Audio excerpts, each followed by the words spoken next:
Yun, good morning mga kasukay. Bali pupunta tayo ng Makati. Kami natin doon, Panasonic, tapos maglinis tayo ng washing ni client sa Makati. Kaya mamaya na lang ulit. Tapos yun, nandito na tayo kay client. Bali, tinesting natin dito. May issue pala yung washing ni client. Papansin namin dito, ang bagal ng spin niya. Kumbaga yung dryer, ang bagal. Kaya nilitira muna natin dito. Tapos nakita natin dito, yung belt niya maluwag. Tapos nag-replace tayo ng belt dito ng bago. Yan. Tapos pagka ito na natin, diretso linis tayo dito. Medyo malinis pa yung kanyang washing kasi kakalinis lang ganong nakarang taon. Kaya sinabay na rin ni client para isang punta na lang daw. Tapos yun, testing tayo dito yung kaninang pinalitan natin ng belt. Na, naging normal function na siya.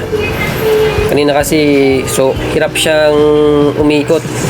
Tapos di daw masyado nakapagpigka. Tapos yung ikot niya daw, hindi daw masyadong malakas. Kaya yun, napansin natin yung belt nga na maluwag na. Tapos makinis na rin. Tapos testing tayo dito. Ayun yung belt na palitan natin. Tapos yan, nag-drain na siya. Dito tayo sa Makati.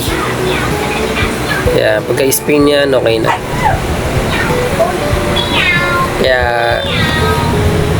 thank you for watching.